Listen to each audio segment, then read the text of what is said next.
já vamos imediatamente ler a palavra de Deus. Você que tem a sua Bíblia aí, nos seus smartphones ou a Bíblia física, né? Vamos abri-la no texto de Lucas, texto bem conhecido dos Evangelhos, né? O milagre poderoso de Jesus. A gente tem no coração uma inclinação para meditar nesta noite, junto com os amados aqui, sobre essa passagem de Lucas, Evangelho, né? Lucas capítulo 18. Capítulo 18. E a partir do verso 18 também. Peraí, desculpa. A partir do verso... Peraí que eu me atrapalhei aqui. Atrapalhei foi muito. É 17 o capítulo. É 17, não é 18. Capítulo 17. E a partir do verso 11. É Lucas mesmo, né?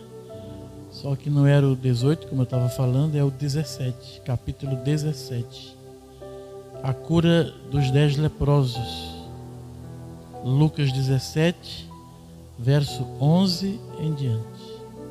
Que diz assim: de caminho para Jerusalém, passava Jesus pelo meio de Samaria e da Galileia. Ao entrar numa aldeia, saíram-lhe ao encontro 10 leprosos, que ficaram de longe e lhe gritaram, dizendo: Jesus, mestre, compadece-te de nós. Ao vê-los, disse-lhes Jesus: ide e mostrai-vos aos sacerdotes. Aconteceu que, indo eles, foram purificados. Um dos 10, vendo que fora curado, voltou dando glória a Deus em alta voz, e prostrou-se com o rosto em terra aos pés do Senhor Jesus, agradecendo-lhe muito. E este era samaritano. Então Jesus lhe perguntou: não eram 10 os que foram curados? Onde estão os 9? Não houve porventura quem voltasse para dar glória a Deus, senão este estrangeiro? E disse-lhe: levanta-te e vai, a tua fé te salvou. Amém, amados. Até aí o verso 19. Vamos fazer mais um breve momento de oração, né? Presença de Deus. Curve a sua cabeça por um instante. Feche os seus olhos. Voltemos o nosso pensamento para o Senhor, para Jesus, e oremos para que Ele nos ministre a sua palavra e nos abençoe com a sua graça nesta noite. Santo Deus e Pai, nós queremos te agradecer nesta noite. Podemos estar aqui com os teus filhos nesse momento tão importante, onde a gente pôde trazer um certificado de conclusão de uma jornada de aprendizado por meio da tua palavra, nos princípios e valores que dizem respeito a uma espiritualidade sadia, que gera um fruto de uma liderança que é saudável, que é servidora. Também estamos aqui, Senhor, prioritariamente para adorar o Senhor e glorificar o teu nome. Essa é a razão do culto na tua casa de oração. É exaltar-te acima de tudo e de todos. Declarar o nosso amor por ti, a nossa fé, a nossa confiança na tua palavra. Bendizer-te e louvar-te com ação de graças, como ensina a Escritura.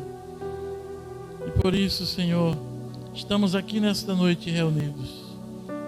E também estamos aqui reunidos para aprender. Porque a mesma palavra que diz para adorar-te na beleza da tua santidade, também diz que devemos nos reunir que devemos nos reunir para aprender no Teu santo templo. E esse é um momento de aprendizado também, importante ato da liturgia do culto, um momento em que a Tua palavra é aberta, Tua palavra é proferida, a Tua palavra é proclamada, a Tua palavra é ensinada. Dispõe o nosso coração para isso, Senhor, em nome de Jesus, porque precisamos muito desta Tua misericórdia. E nós entregamos nossas vidas a Ti, porque sabemos que sem Ti nada somos, que sem Ti nada podemos fazer. O Senhor Jesus disse isso. Precisamos da liderança do Teu Espírito Santo aqui, para que possamos falar palavras que sejam oportunas, pertinentes e poderosas para a edificação espiritual do nosso ser na Tua presença nesta noite. E para isto, Senhor, quem está apto a não ser aquele que se submete à liderança do Espírito do Senhor, porque é pelo Teu Espírito que o Senhor fala, e é pelo mesmo Espírito que nós podemos ouvir, compreender, receber e reter a palavra da vida, que é a palavra do Senhor. Que isso seja feito em nome de Jesus a partir de agora. É o que nós Te pedimos para o louvor da Tua glória. Ó Deus poderoso, em nome do Senhor Jesus. Amém. Amém. Graças a Deus. Amados, essa é uma palavra bastante conhecida, que tem o relato registrado de um milagre poderoso do Senhor Jesus, que era comum nos seus dias, andando por essa terra, comum de nós, porque, como diz a palavra do Senhor, Ele é o Verbo encarnado de Deus, ou seja, o Deus que se fez homem e habitou entre nós, e viveu como nós, o dia a dia da vida. Porém, Ele trazia o reino de Deus para implantar neste mundo.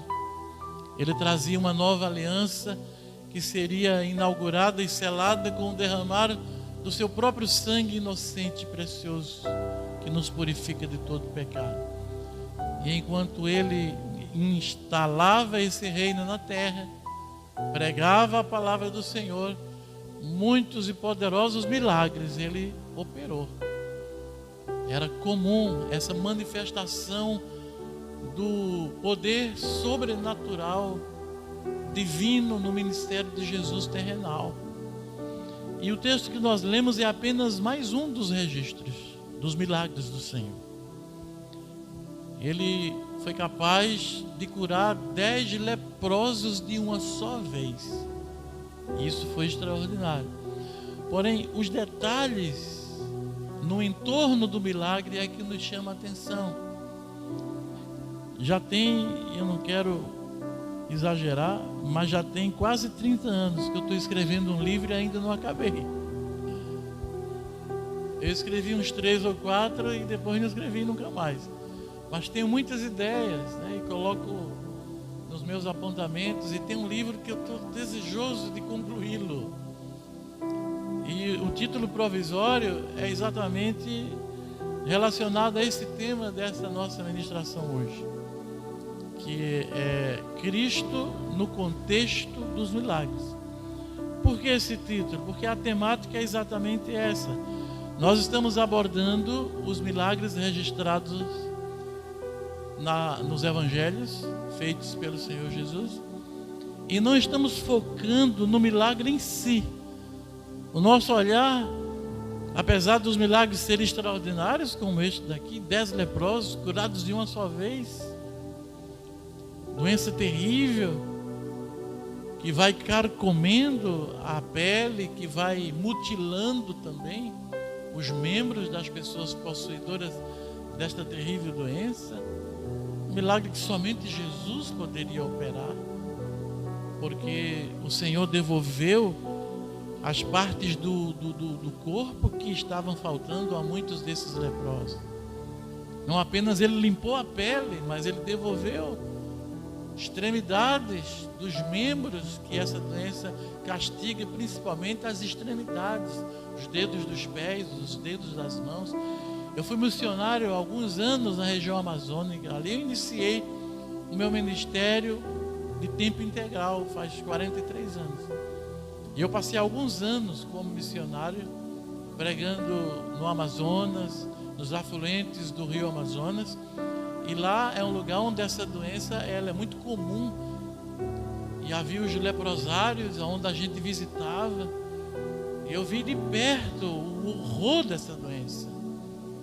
E o texto que nós lemos registra um milagre poderoso que não apenas limpa a pele, mas devolve parte do corpo que foram destruídos pelo poder terrível dessa doença.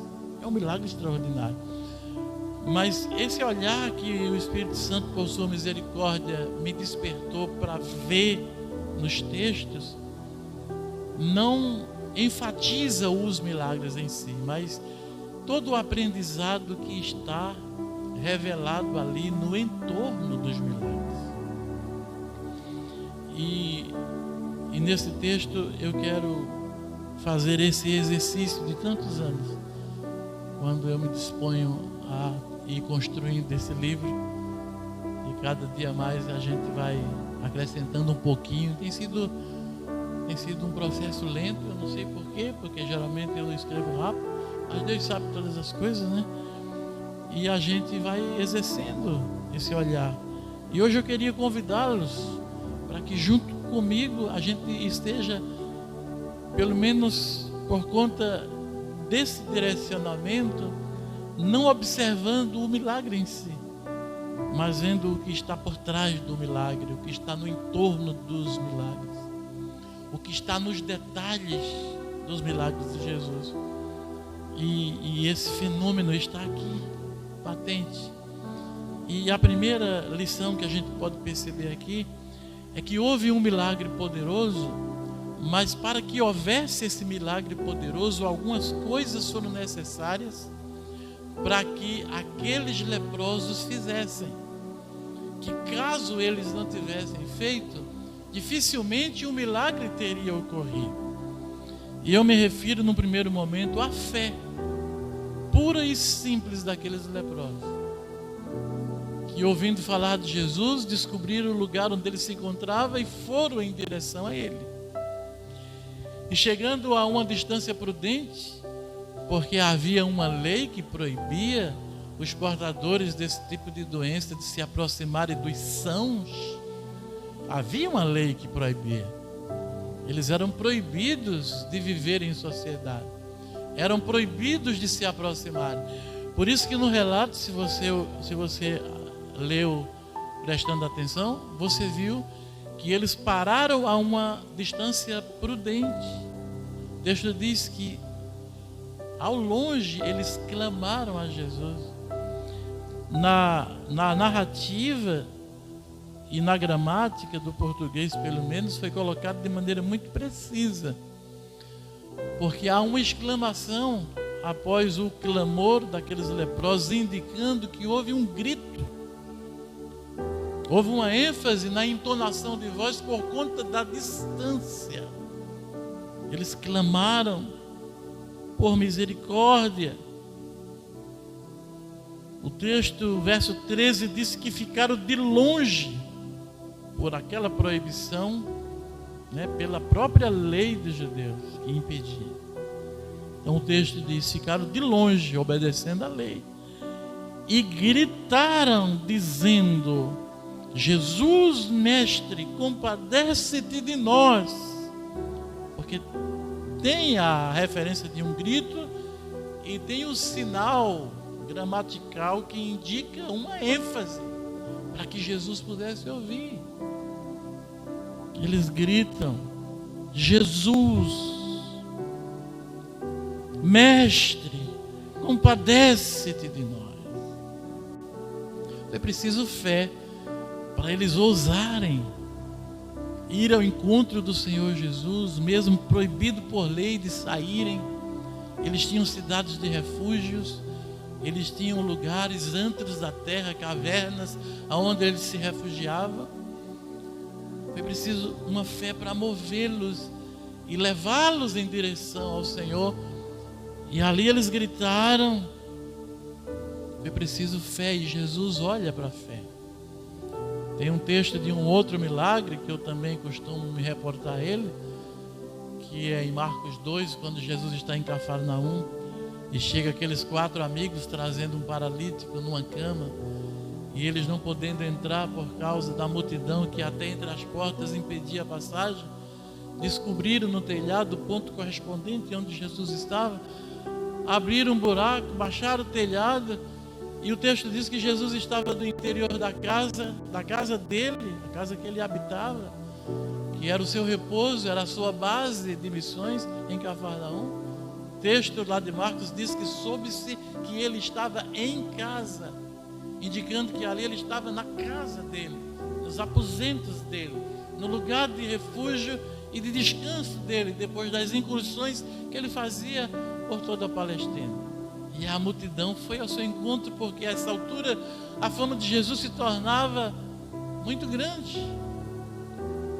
E aí o paralítico não pôde ser conduzido pelas portas, porque as portas da casa do Senhor estavam apinhadas de pessoas. Por isso esse exercício, essa ginástica, por isso tiveram que abrir um buraco no teto e baixar a cama. E o verso 5 diz exatamente isso, que Jesus estava pregando a palavra e parou de pregar, vendo aquela cena diante dos seus olhos. O verso 5 disse que Jesus, vendo a fé deles, que Jesus vê a fé, esses leprosos aqui tiveram fé, ousaram, saíram, foram ao encontro, obedecendo o que podia, numa distância prudente, sem chegar perto, clamaram em alta voz com fé. E certamente foi isso que Jesus viu, porque esse outro texto de Marcos, de outro milagre, o Espírito Santo é claro ao registrar que Jesus olhou para aquela cena da cama descendo do telhado e Jesus viu a fé deles. Então eu queria pontuar isso aqui. O que Jesus quer ver na minha e na sua vida é a nossa fé. O que chama a atenção de Jesus, o que atrai o olhar de Deus, o que vai proporcionar os milagres e as intervenções de Deus em nossa vida e em nossa história é a fé que nós conseguirmos acumular dentro de nós. Essa é a visão preciosa aos olhos do Pai. É isso que Jesus deseja ver no meu e no seu coração nessa noite aqui. Não são aspectos externos, exteriores, não são coisas relacionadas a outras naturezas. Isso não chama a atenção de Deus.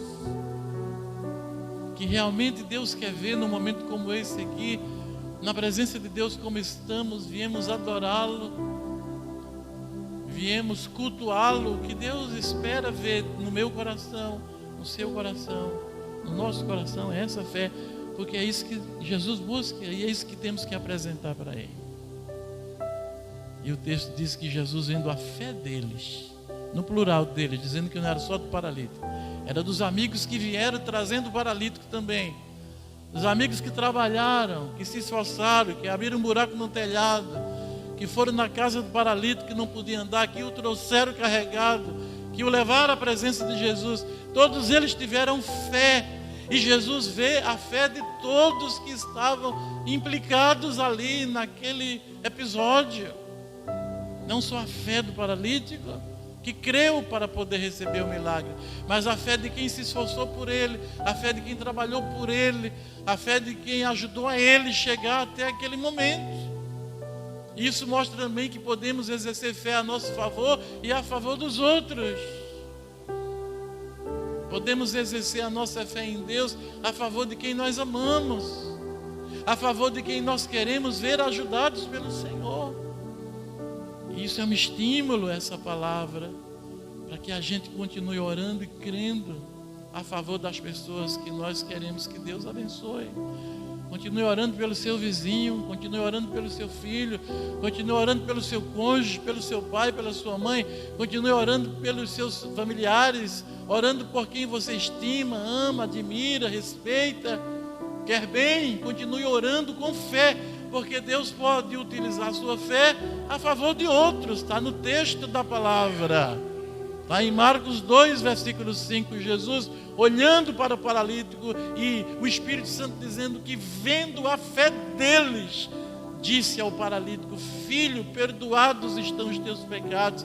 E depois disse: levanta-te, toma a tua cama e anda, e operou o milagre.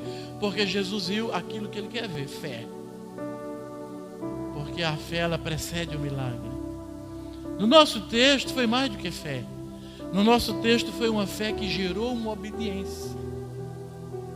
Então a segunda lição aqui nesse texto aqui, para que ocorresse o milagre, para que a glória de Deus se manifestasse, para que aqueles leprosos fossem alcançados pela graça de Deus, foi necessário no primeiro momento fé, e depois aquilo que a fé gera no coração de quem crê de verdade, que é obediência, o que chamamos de obediência de fé.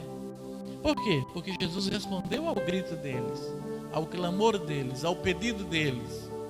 Porque Jesus viu certamente a fé no coração daqueles 10 leprosos. Porque é o que move a Jesus, não tenha dúvida disso.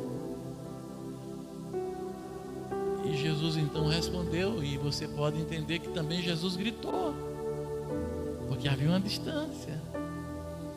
Eles chegaram prudentemente a uma distância e clamaram em alta voz: Jesus, Mestre, tem misericórdia de nós e ajuda-nos. E Jesus ouviu e respondeu: ide aos sacerdotes e apresentai-vos a eles. Mandou uma ordem de volta. É que ele chegou aos ouvidos deles e eles giraram nos calcanhares e marcharam em direção ao templo onde os sacerdotes estavam. Isso significa o quê? Significa obediência a uma ordem.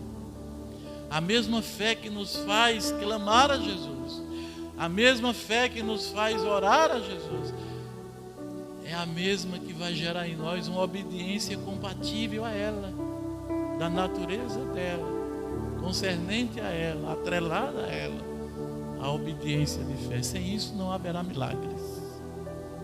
Fé obediente gera milagres. Foi o que aconteceu. Enquanto eles iam, o texto diz, você leu comigo, enquanto eles iam, eles foram ficando limpos. Realize na subjetividade dos seus raciocínios. Que coisa fantástica não foi isso? Estavam lá carcomidos, morféticos, terríveis, atados, amarrados com panos, com os curativos para diminuir o avanço da doença que mutila, que carcome, que causa feridas, que por sua vez emitem odor característico de uma doença que vai matando aos poucos. Estava lá andrajosos, quais múmias ambulantes,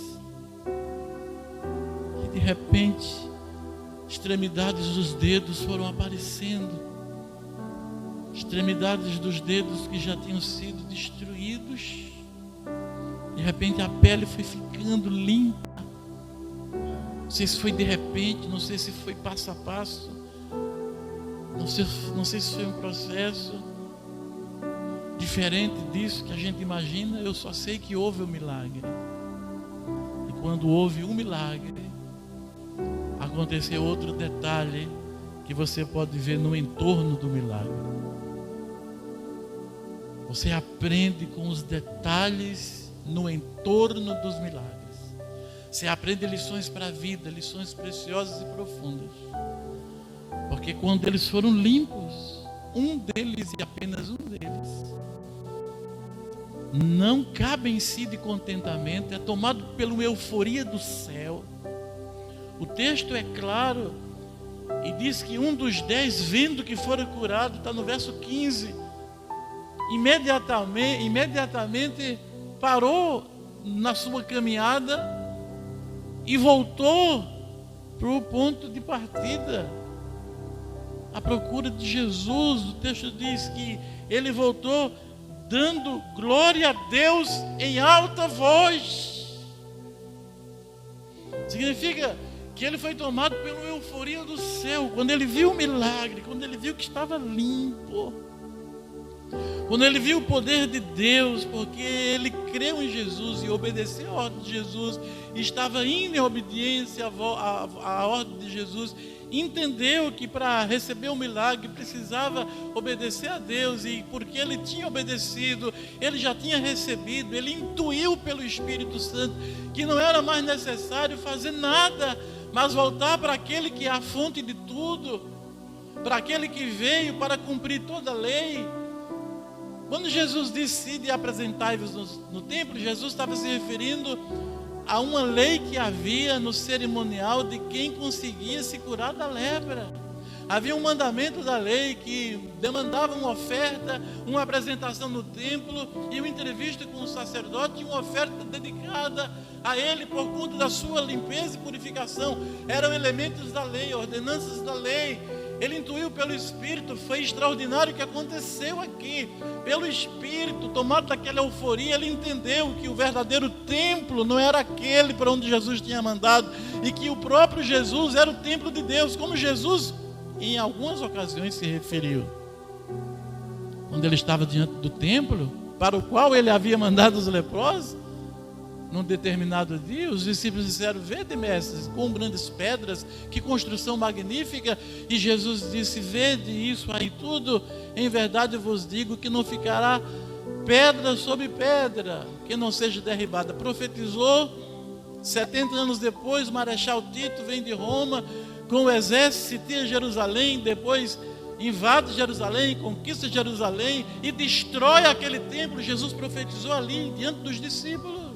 Admirado pela belíssima construção, disse: em verdade vos digo, não ficará pedra sobre pedra que não seja derrubada. Essa magnífica construção será destruída. E ele ainda virou-se para os discípulos e disse: destruí esse templo, que em 3 dias eu o reedificarei. Eles não entenderam. Muitas vezes Jesus falava palavras que não estavam ao alcance da espiritualidade, da sensibilidade e do discernimento nem dos seus discípulos, porque o texto vai dizer que eles pensaram que Jesus se referia ao templo, mas Jesus se referia ao templo do seu corpo, porque o templo físico foi destruído e não foi reedificado até os dias de hoje. Até hoje os judeus esperam reconstruir o templo. Eu li um artigo ou um documentário, não lembro bem, mas eu li de que já tem todo o material para a reconstrução do templo em Jerusalém. Esse templo destruído 70 anos depois que Jesus profetizou diante desse templo para os seus discípulos que não ficaria pedra sobre pedra que não fosse derrubada, e aonde ele acrescentou, falando do seu próprio corpo, dizendo: destruir esse templo. Ele associou o templo físico com o templo do seu corpo, que seria humilhado, maltratado, crucificado e morto naquela cruz. E 3 dias depois ele ressuscitou. Era disso que ele falava: destruir esse templo, que em 3 dias eu o restituirei ou o reconstruirei. Foi o que aconteceu com ele. Ele foi morto, passou 3 dias morto, mas depois de 3 dias ele ressuscitou. Cumpriu-se a profecia de Jesus. Ele deu 2 profecias, uma para o templo, 70 anos depois se cumpre, e diz uma acerca do templo da sua vida, do seu corpo, que poucos dias depois disso se cumpriu, porque ele morreu, em 3 dias ressuscitou. E esse paralítico aqui, esse leproso, digo aqui, veja que foi uma coisa do céu que aconteceu ali. Aquela alegria não era normal, não era humana, era uma euforia do Espírito, empolgação celestial, com discernimento, que fez ele entender de alguma forma não preciso ir mais ao templo, porque o verdadeiro templo já me curou. Ao invés de ir para o templo da antiguidade, da velha aliança, eu vou para o templo da nova aliança. Eu vou para o templo da salvação pela graça. Eu vou para o templo da fonte do poder e da vitória. E foi. E ele fez um caminho de volta. E aí eu costumo dizer que esse texto tem um caminho de ida e tem um caminho de volta. O caminho de ida é importante, mas o caminho de volta é um complemento mais importante ainda. O caminho de ida só 2 fizeram. É o caminho da obediência de fé. O caminho de volta apenas um fez, que eu chamo de o caminho da gratidão. É o caminho da gratidão.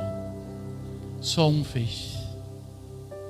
E o texto diz: e ele voltou, um dos 10 apenas, voltou, porque viu que fora curada, e com muita alegria, dando glória a Deus em voz alta, ele voltou. Por que ele voltou? Isso foi o Espírito Santo que operou ali de forma extraordinária e maravilhosa. Deu para ele esse discernimento, essa consciência de que aquele que havia ordenado era o verdadeiro templo da glória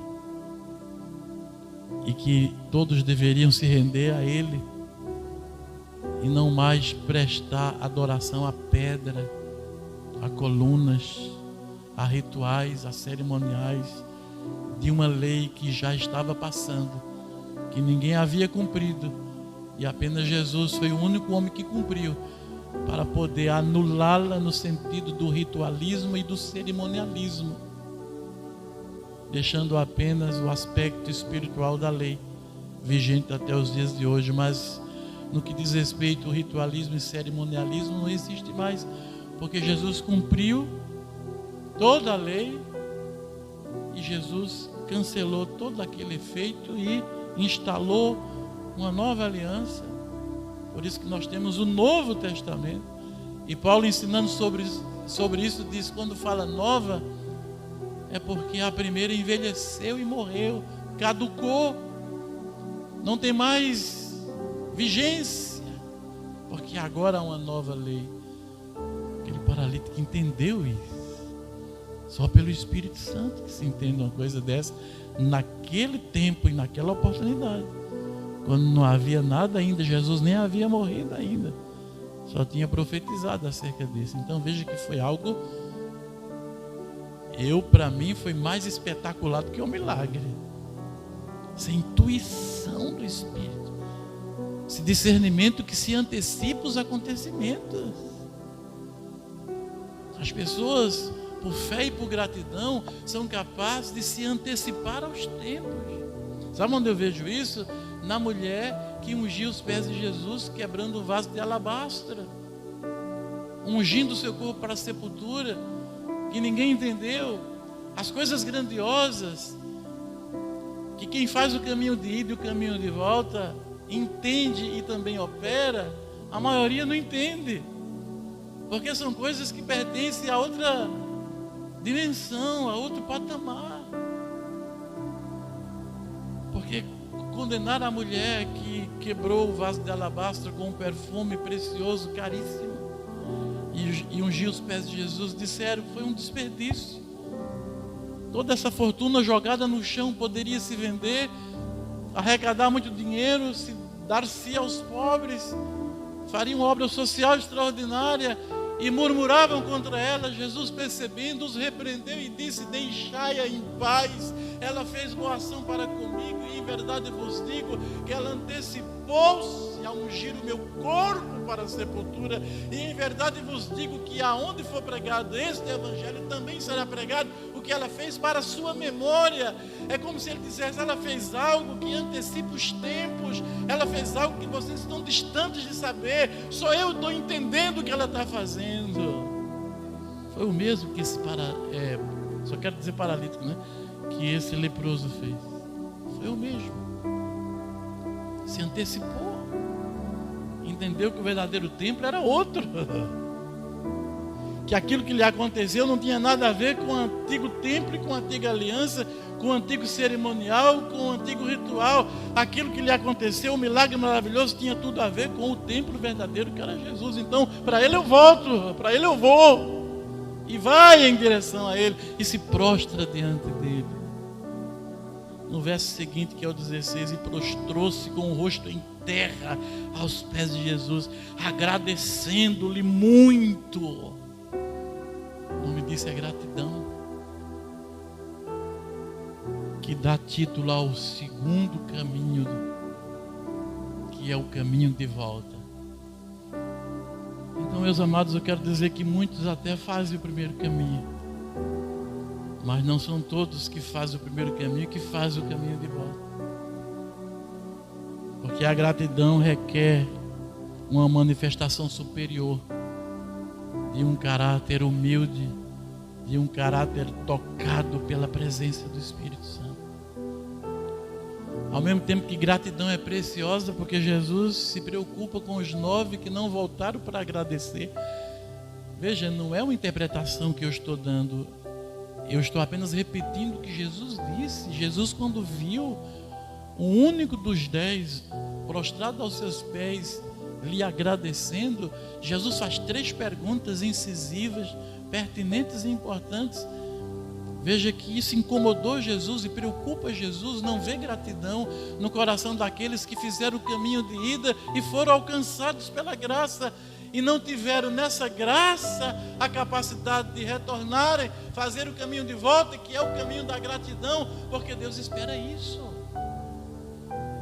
E todos nós que cremos e que por causa da nossa fé recebemos a bênção do Senhor, é preciso deixar que se complemente o mistério da graça de Deus em nós, que não desenvolvamos jamais um espírito ingrato, porque isso é horrível.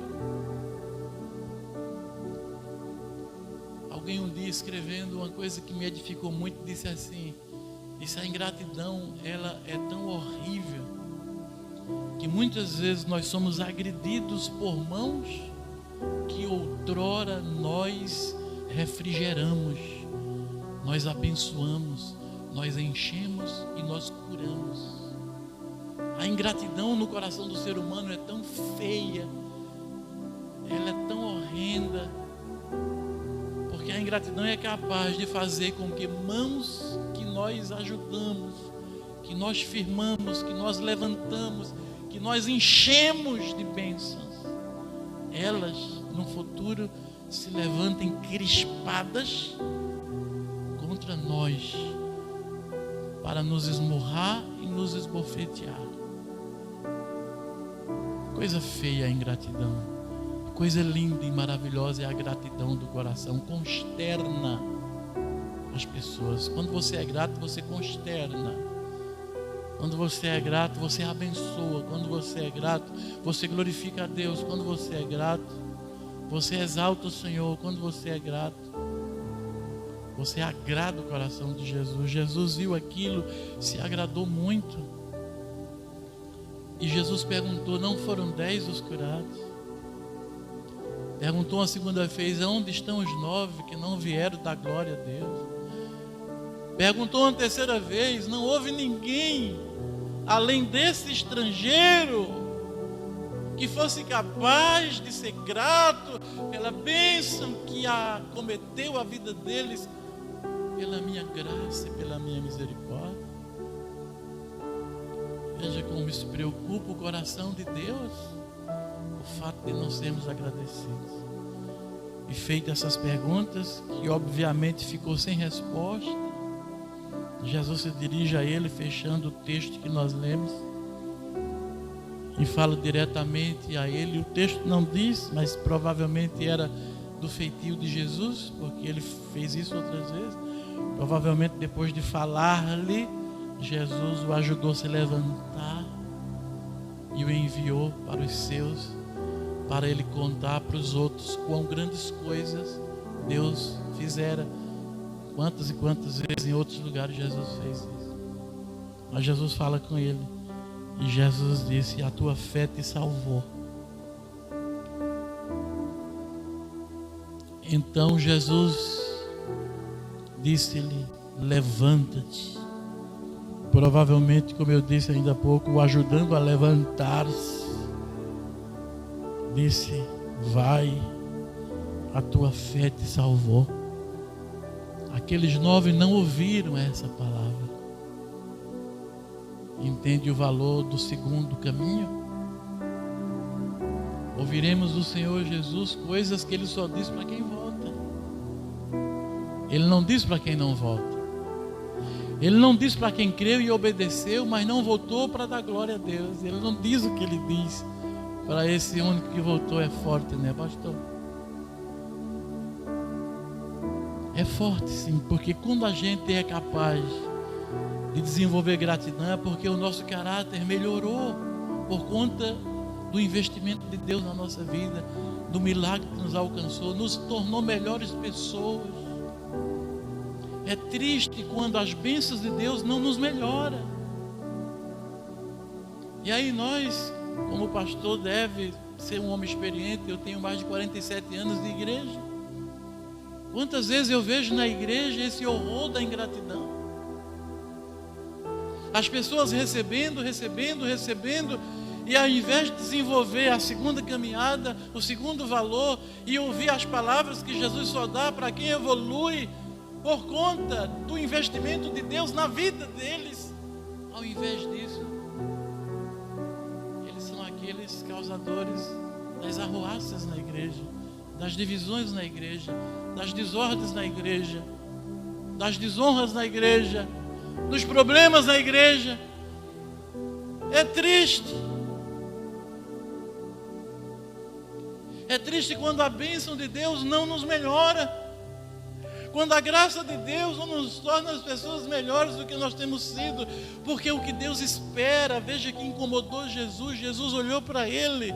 Se você não entender, o Espírito de Jesus não vai entender, porque parece que Jesus não está contente que aquele voltou. Não, Jesus está muito contente, só que ele está preocupado com quem não fez o que aquele fez, porque Jesus está tendo em vista a evolução, o complemento, o crescimento, a edificação de um processo espiritual que começa quando o poder dele nos alcança.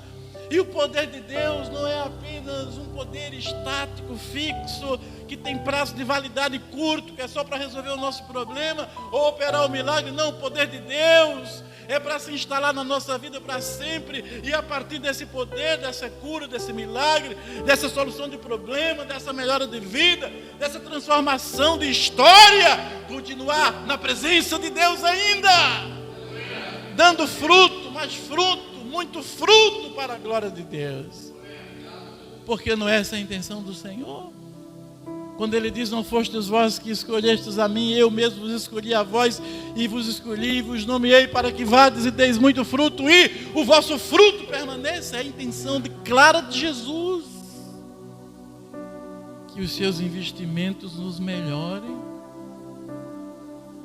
e que no lugar da ingratidão a gente tenha gratidão, e que essa gratidão se some aos outros valores que nós conseguimos obter quando cremos em Jesus e fomos capazes de obedecê-lo, e tivemos o privilégio de receber um milagre por conta da nossa fé obediente.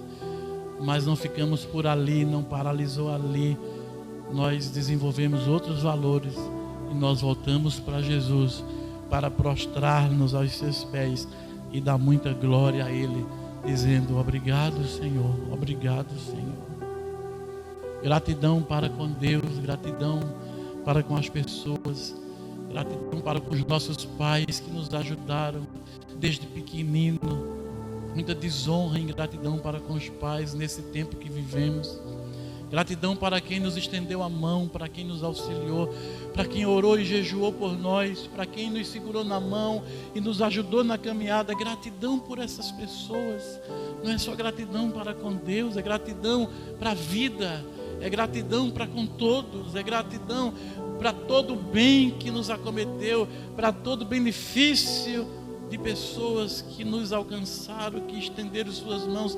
Gratidão para essas mãos. Beijar as mãos que se estenderam para nós. abraçar os corpos das pessoas que se tornaram nossos amigos na hora da nossa necessidade. Viver uma vida de prostração diante de Deus e de curvadura diante da vida e das pessoas que são bênçãos de Deus para nós. Desenvolver essa gratidão. Gratidão extraordinária. Um dia alguém teve uma experiência de um sonho. E eu creio que Deus fala por sonho. E esse alguém que me contou isso é uma pessoa confiável. Eu creio que Deus falou através desse sonho. E essa pessoa disse: pastor, eu sonhei que eu conversava com o diabo e eu dizia: qual das tuas sementes mais prolifera na vida das pessoas que na igreja não vigiam, não entendem? E o diabo disse: eu não tenho uma semente, todas as sementes. Eu não vou escolher uma semente, tudo aquilo que sai de mim prospera. Não vou escolher um e te responder uma. E o diabo dizia para ele: eu posso dizer que coração nenhuma das minhas sementes brota. Isso eu posso dizer. E o diabo disse para ele, disse: um coração agradecido, um coração grato, é um coração blindado, e eu não consigo miná-lo nunca. Está entendendo porque Jesus, olhando para o que está prostrado, agradecido, pergunta pelos outros? Porque Jesus quer ver nosso coração protegido. E uma das coisas que protege o nosso coração é o cultivo de um sentimento de gratidão dentro de nós. Seja grato. Seja grato, seu irmão, sua irmã que te abençoa. Seja grato, seu pai e sua mãe que te sustentou, que levou comida na tua boca quando você não podia comer sozinho, te carregou no colo quando você não podia caminhar. Seja grato às pessoas que te ajudaram quando você precisou. De todas as formas, não é só ajuda financeira, material, ajuda emocional, presença amiga, voz benfazeja, atitude de amor, que nos curou e que nos fortaleceu o coração. Honre essas pessoas, ame essas pessoas, seja grato a essas pessoas. Desenvolva gratidão. Eu sou muito de ler, vivo lendo. Dizia no curso aqui de teologia que houve uma parte da minha vida, que foram anos, que eu lia 8 horas por dia. 8 horas por dia. Dizendo que às vezes a gente fala coisas que a gente não sabe nem de onde a gente tirou, nem de onde veio, porque há uma confusão na mente, tanta informação, tanta leitura. Não sei se foi Deus que revelou a outro e eu li. Me esqueci, está tudo embarulhado aqui, às vezes não posso dar o crédito. Porque se perdeu nas minhas memórias muitas coisas. Mas outro dia eu li uma coisa maravilhosa de alguém que disse que foi feita uma pesquisa e que a ciência médica descobriu que há uma região do nosso cérebro chamada núcleo Obeden, algo assim. Núcleo Cubens. Me lembrei. Veio faz tempo que eu li isso. Núcleo Cubens é uma área do cérebro aonde tem nessa área do cérebro a produção de enzimas cerebrais, substâncias cerebrais responsável pelo bem-estar. Sabe aquela sensação de bem-estar? Quando a gente faz um exercício físico, né? Que aí é a dopamina, né? O exercício estou aprendendo, né? A dopamina, ela dá um relaxamento na gente depois do exercício físico. Pois existe uma substância, que eu não lembro o nome agora, faz tempo que eu li isso, que essa substância é responsável pelo bem-estar. Não é pelo relaxamento, é uma sensação de felicidade. Eu acho que é a tal da oxitina, algo por aí. Eu estou ruim, né? Porque eu não estou lembrando das palavras técnicas. Eu estou tirando fino, eu estou chegando lá. Mas o importante não é eu dizer a palavra certa, mas é eu dizer o que acontece, que a ciência detectou Diz que toda vez que você tem um ato de gratidão, ou você diz uma palavra de gratidão, toda vez que você se sente grato a alguém, ou a algo, ou a Deus, ou a pessoas, essa região do cérebro, ela é afetada. E essa substância responsável pela sensação de bem-estar e de felicidade age. E você se sente bem dentro de você. Quando você é grato. Você está vendo que coisa maravilhosa? O milagre de Jesus nos ensina. Você vê quanta riqueza há no entorno do milagre? É sobre isso que eu estou escrevendo um livro. Ore por mim, para que quem sabe um dia eu termine. Porque eu creio que esse tipo de entendimento traz edificação para a vida da gente. E a gente precisa escrever e passar para frente. Pregar de todas as formas possíveis e lícitas, não é? E através de textos, de livros, a gente pode continuar pregando a palavra do Senhor. E eu quero convidá-los nessa noite a sermos gratos a Deus. Amém? Quero convidá-los a fazermos o caminho de volta, que é o caminho da gratidão. Quero convidá-los a gente orar e dizer: Deus, que o teu investimento me melhore como pessoa, me melhore. Não deixe eu cometer essa catástrofe espiritual de ser receptáculo das tuas bênçãos e não evoluir, não melhorar, não ser aperfeiçoado, continuar as mesmas pessoas, muitas vezes com as mesmas mazelas, com as mesmas vaidades, com os mesmos orgulhos, com as mesmas soberbas, com as mesmas doenças, porque afinal, Senhor, Tu tens visitado a minha alma e abençoado a minha vida, e eu quero desenvolver, pelo poder do Senhor investido em mim, um desenvolvimento de um caráter melhorado. Você concorda que nós precisamos fazer essa oração nessa noite?